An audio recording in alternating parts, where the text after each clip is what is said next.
airmen, Marines, Coast Guardsmen, and civilians in Afghanistan. Hey guys, this is Tommy with Tommy Nation Politics. How's everyone doing today? We must summon that same sense of common purpose.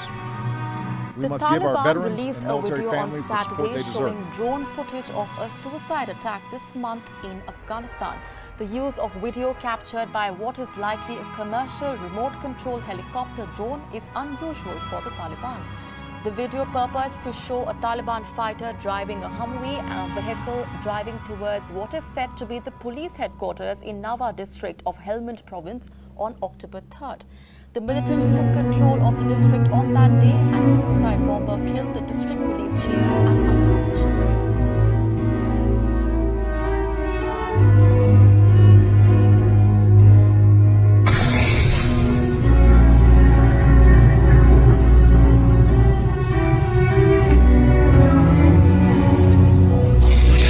For behold, darkness shall cover the earth, and gross darkness the people,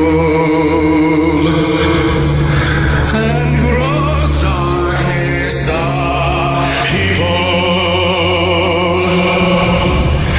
but the Lord shall arise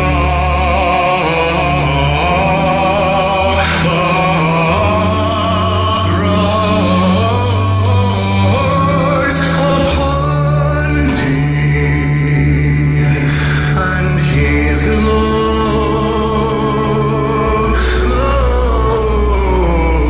glory shall be seen upon thee,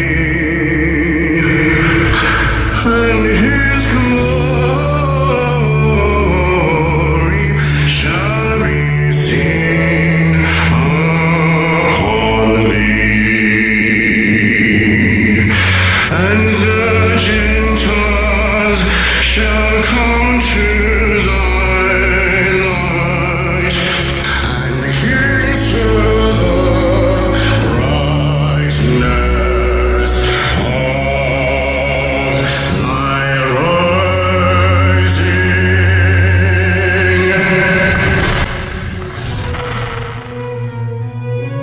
Good afternoon, and we are coming on the air at this hour with breaking news, and it's difficult. The latest details in the bomb attack outside the airport in Kabul. We have just learned from the Pentagon.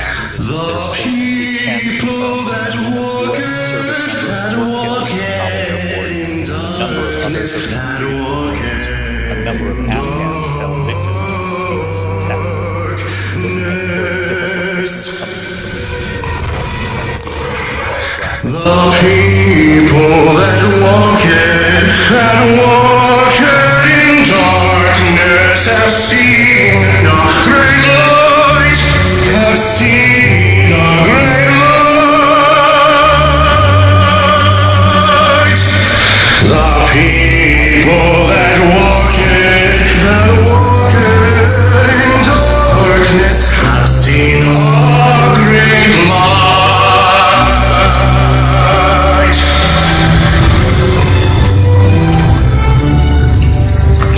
The people that walk in darkness, that walk in darkness,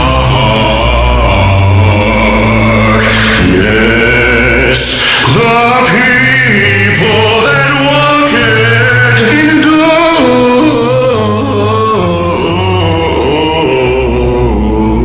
darkness have seen a great light, have seen a great light, a great light, have seen a great light.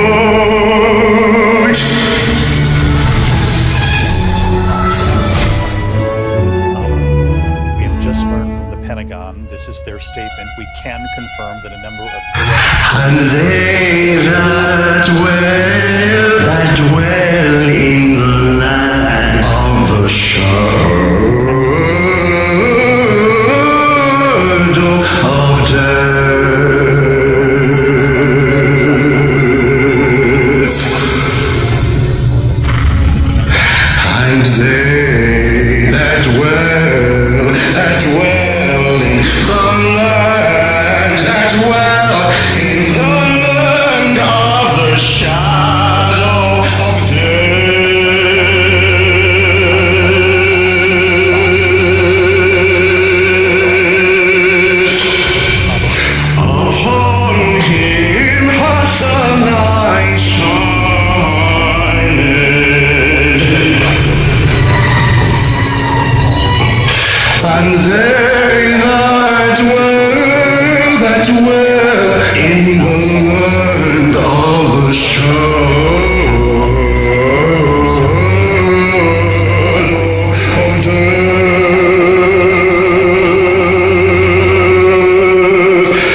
remains in Kabul, the greater the risk. I'll take one more question. Wait. Let me take the one question from the most interesting guy that I know in the press. That's you. Mr. President, there had not been a U.S. service member killed in combat in Afghanistan since February of 2020. You set a deadline, you pulled troops out, you sent troops back in, and now 12 Marines are dead. You said the buck stops with you. Do you bear any responsibility for the way that things have unfolded in the last 2 weeks? I bear responsibility for fundamentally all that's happened of late. But here's the deal. You know, I wish you'd one day say these things.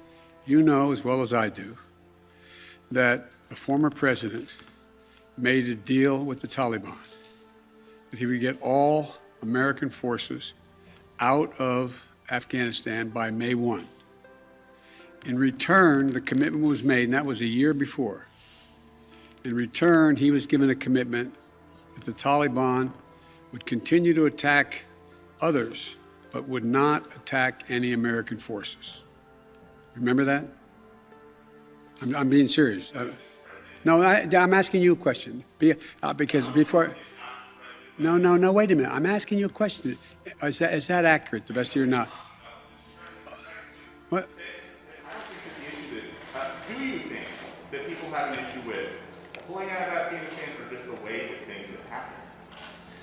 I think they have an issue that people are likely to get hurt.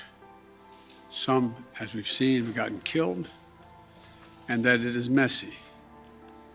The reason why, whether my friend will acknowledge it or has reported it, the reason why there were no attacks on Americans, as you said, from the date until I came into office, was because the commitment was made by President Trump. I will be out by May 1st. In the meantime, you agree not to attack any Americans. That was the deal. That's why no American was attacked. We have seen that risk play out in real time. I want to bring in our senior foreign correspondent, Ian Pannell. And again, Ian, for viewers just joining us as we're on the air at this hour, the very difficult headline from the Pentagon moments ago. We can confirm the Pentagon saying a number of U.S. service members were killed at the Kabul airport. And Ian, you've been reporting from the ground in Kabul for many days. I know you're now in Qatar after having flown from the airport to Qatar. And this was precisely what U.S. authorities were so concerned about. Yeah, David, this almost defies words. It's bewildering. It's horrifying. It was already a very distressing scene down at the airport yesterday. We were at the Abbey Gate on that very spot where the blast happened. We saw US troops, US Marines, British soldiers, others, State Department officials risking their lives to go right up to the front line there to rescue individuals. We were in the watchtower right by that site, which you can see in the backdrop of one of those horrifying videos with the Marines. And there was an American passport holder down in the crowd, waving his blue passport. The Marines were shouting, "Come to Abbey Gate, we'll go and get you and pull you in." And that's the reality of how this operation was being carried out. It relied on the bravery of individuals, of servicemen and women going to the very front lines, going out, grabbing people who are eligible and pulling them into that gate. It was a difficult moment. There were thousands and thousands of people there, knee-deep in sewage water, all crammed cheek by jowl there. Anyone who got into that crowd and detonated a device was sure to carry out mass casualty events, and that appears to be what we had. I mean, we filmed on that very footpath where the blast took place. We saw Marines stood on that wall right next to where the blast took place, talking to people in the crowd, trying to reassure them, trying to identify those who were eligible from those who weren't. The president was absolutely right. This was a difficult and dangerous mission, and this has been underlined. The Taliban have issued a statement essentially also condemning the attack, but saying, well, the Americans were in charge of the perimeter. I mean, that's totally untrue. This bomb blast happened right outside the gate. The onus also depends on the Taliban for not controlling the crowds, for not allowing people through, for creating this climate of fear and dread that led to those crowds gathered there in such great numbers, in such distress. Already people were fearful for their lives yesterday.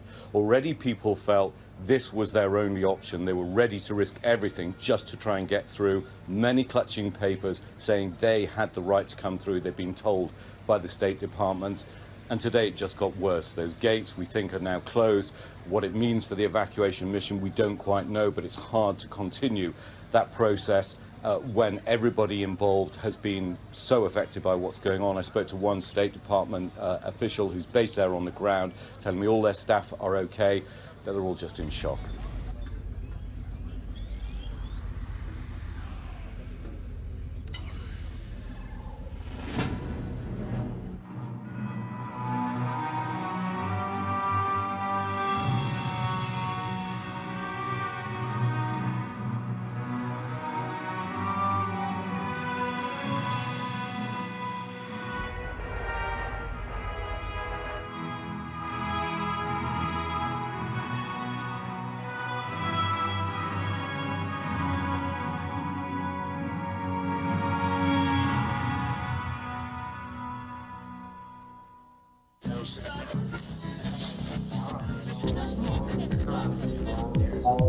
Hey guys, this is Tommy with Tommy Nation Politics. How's everyone doing today? Tommy Nation Politics.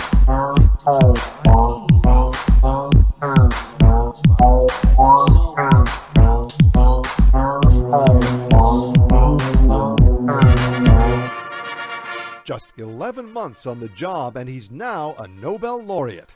In a ceremony at Oslo City Hall, President Barack Obama joined the exalted company of Nelson Mandela and Mother Teresa. I receive this honor with deep gratitude and great humility. He was cited for re-engaging America in global diplomacy. Yet his Peace Prize came days after he ordered thousands more troops to war in Afghanistan. It was timing the president couldn't ignore. Some will kill, and some will be killed. And so I come here with an acute sense of the costs of armed conflict. But Obama says sometimes force is necessary, and the nonviolence of Gandhi and Martin Luther King impractical. I face the world as it is and cannot stand idle in the face of threats to the American people.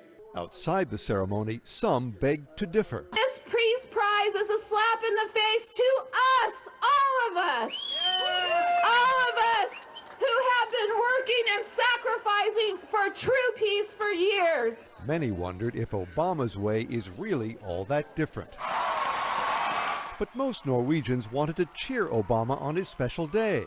They thronged his hotel with traditional Nobel torches and toasted him at a gala banquet where he said he was almost convinced he deserves it. The president says he was as surprised as anyone by this award and understands the awkwardness of getting a Peace Prize in a time of war. His message here is he accepts it as a call to action and an honor he hopes one day to earn. Mark Smith, The Associated Press, Oslo. The Fall of Saigon, April 30th, 1975, the end of the Vietnam War. After almost 2 decades of fighting and millions of lives lost, the Vietnam War came to an end in 1975. Hardly anyone believed that after 19 years of bitter fighting, the conflict would be resolved in just 2 months. In March 1975, the strength and superiority of the South Vietnamese forces gave the impression that the conflict was still far from over. Yet on the last day of April, the North Vietnamese flag was waving in Saigon. The collapse of South Vietnam had already begun in 1973, when American forces started leaving the country. This withdrawal of troops was followed by a reduction in financial and military aid. After President Nixon resigned, he was replaced by Gerald Ford, who was unable to convince Congress to honor Nixon's promises to rescue Saigon from a communist takeover. With the War Powers Act introduced, there was practically no chance of the United States returning its troops to South Vietnam. In fact, the Americans had left an enormous amount of weapons and equipment with their allies, the Army of the Republic of Vietnam, the ARVN. In 1973, the ARVN numbered almost 1 million soldiers and definitely had a numerical advantage over its enemies. The weak and corrupt government in Saigon, led by President Win Van Thieu, however, made this advantage meaningless. With American financial aid ending up in the pockets of politicians, the ARVN was denied fuel, ammunition, and supplies to support its advantage. By the end of 1974, this advantage had practically disappeared. Even more worrying, though, was the low morale of the general public, resulting in limited support for the Army's operations in the country. Meanwhile, the North Vietnamese Army, the NVA, was rebuilding its strength after losses suffered in 1972. In December 1974, they initiated an attack on Phuc Long Province. The aim of the attack was to test the strength and morale of the ARVN and gauge American willingness to interfere in the conflict. With no response from the Americans, the North Vietnamese decided in March 1975 to launch a larger offensive against the ARVN troops in the Central Highlands. 5 NVA divisions supported by artillery and new tanks received from the Soviet Union attacked on March 1st. Troops of the ARVN fought bravely, but were surrounded when the NVAs entered the town of Ban My Thuot. With the key road to Saigon cut off, President Thieu ordered the rest of his troops in the Central Highlands to march to the coast, and from there south to Saigon. The withdrawal, under fire, turned into a chaotic flight of soldiers and civilians. In the northern parts of the country, the situation wasn't any different. An all-out attack by the NVA forces pushed the ARVN forces to the coastal city of Da Nang. With a total collapse of the command chain, soldiers started evacuating by sea. More than 70,000 of them failed to escape and ended up being captured by the NVA. The spring offensive ended by the end of March and was a complete success for the NVA. Surprised by their easy victory, the North Vietnamese decided not to wait until the following year, as was the plan, but to attack the capital city of Saigon straight away. Facing a total defeat, President Thieu ordered his troops to organize the defense at the town of Xuân Loc. The South Vietnamese believed they could stop the communists right there at the gateway of Saigon. Indeed, they fought bravely, causing more than 2,000 casualties among the NVA. But despite this, the ARVN troops couldn't repel the relentless onslaught of NVA troops. Once they were surrounded, the South Vietnamese withdrew southwards. On April 20th, the NVA troops entered the town. The Battle of Xuân Loc was the last major battle of the Vietnam War. There was practically nothing between the NVA forces and Saigon. The fall of the capital city was imminent. People inside the city were panic-stricken. Memories of the 1968 massacre in the town of Hue were fresh in their memories, and many feared something similar would happen there in Saigon. The Americans and South Vietnamese linked to the government believed they had the most reason to be afraid. When the spring offensive began, the first American citizens had already started to fly out of Saigon. In early April, members of the American Defense Attaché Office, the DAO, started to leave the city as well. At the same time, President Ford announced the beginning of Operation Baby Lift. The aim of the operation was to evacuate children from the country and take them to other countries for adoption. Most of the children went to the United States, but some also found families in Australia, Canada, France, and West Germany. The operation began with a tragedy, though. A plane carrying children and DAO staff crashed, killing everyone on board. However, the operation managed to save more than 2,500 children. More extensive was the evacuation of American embassy personnel and other employees of the American government. These included not only American citizens, but also citizens of foreign countries and a great number of South Vietnamese. All of them, along with their families, were desperate to escape. When, on April 21st, Xuân Loc fell into the hands of the North Vietnamese, the evacuation escalated. Evacuees gathered at the DAO compound next to Tan Son Nhut Airport. From there, they were transferred to the Philippines, Guam, Wake Island, and the Yokota Air Base in Japan. At that point, 20 C-141 and 20 C-130 aircraft landed each day at Tan Son Nhut. On April 27th, the NVA forces launched rocket attacks into Saigon.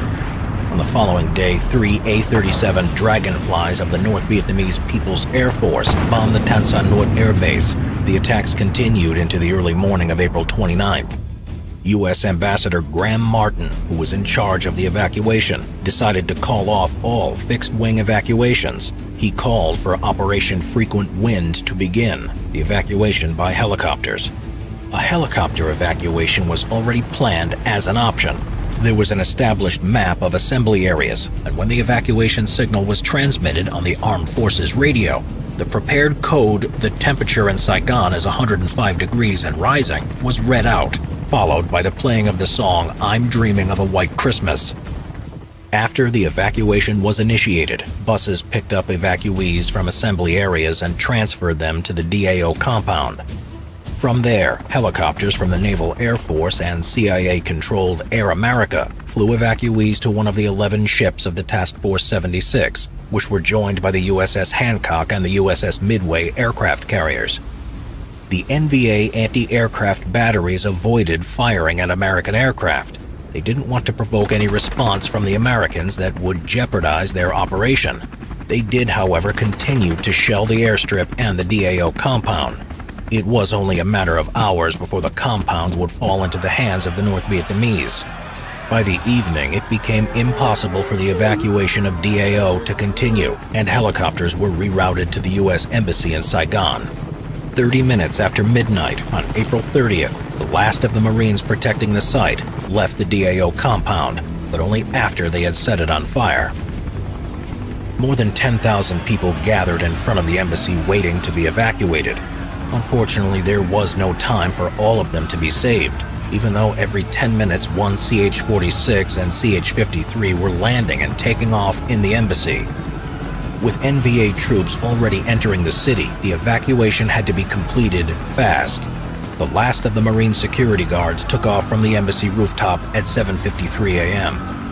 During the evacuation process, other locations were used as well as those that had been designated.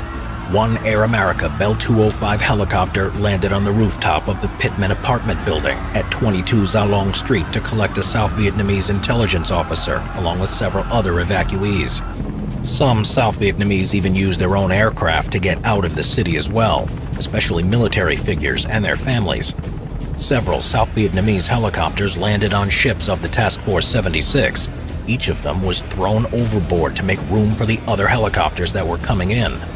Some South Vietnamese pilots even deliberately crashed their aircraft into the sea after they had disembarked their evacuees.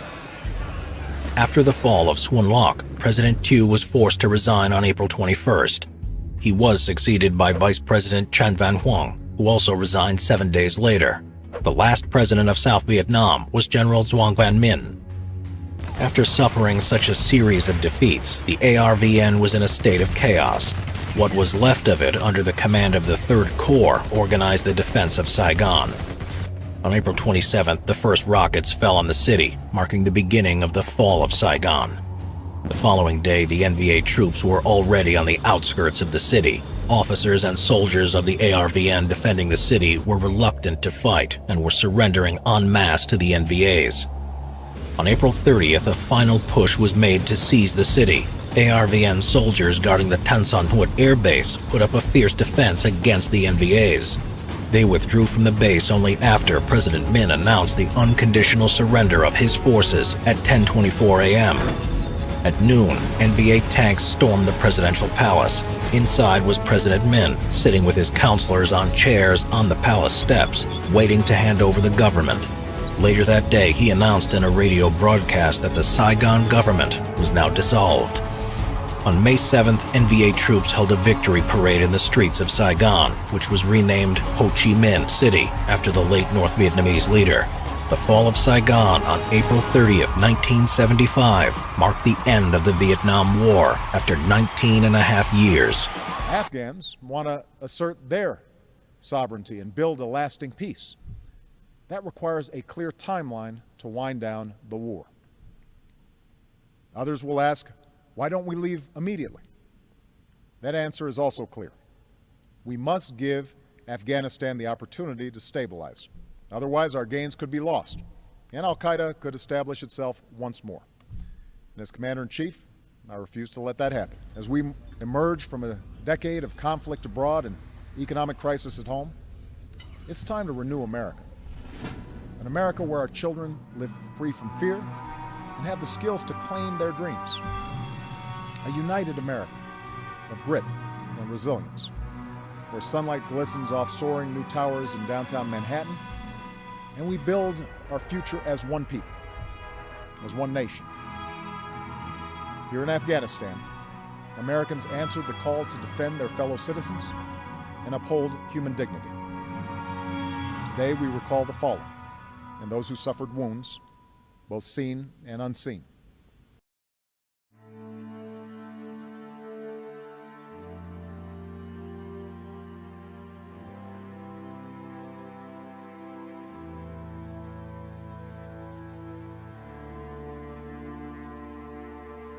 Guarantee liberties in Southeast Asia, which they had not found in Southwest Georgia and East Harlem. So we have been repeatedly faced with the cruel irony of watching Negro and white boys on TV screens as they kill and die together for a nation that has been unable to seat them together in the same schoolroom. So we watch them in brutal solidarity, burning the huts of a poor village. But we realize that they would hardly live on the same block in Chicago or Atlanta. As I have walked among the desperate, rejected, and angry young men, I have told them that Molotov cocktails and rifles would not solve their problems. But they ask, and rightly so, what about Vietnam? They ask if our own nation wasn't using massive doses of violence to solve its problems. And I knew that I could never again raise my voice against the violence of the oppressed in the ghettos without having first spoken clearly to the greatest purveyor of violence in the world today. My own government. America and most of its newspapers applauded me in Montgomery. And I stood before thousands of Negroes getting ready to riot when my home was bombed, and said, "We can't do it this way." They applauded us in the sit-in movement. We nonviolently decided to sit in at lunch counters. They applauded us on the freedom rides when we accepted blows without retaliation.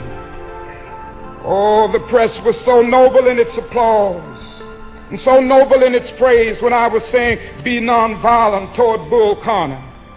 There's something strangely inconsistent about a nation and a press that will praise you when you say be nonviolent toward Jim Clark, but will curse and damn you when you say be nonviolent toward little brown Vietnamese children.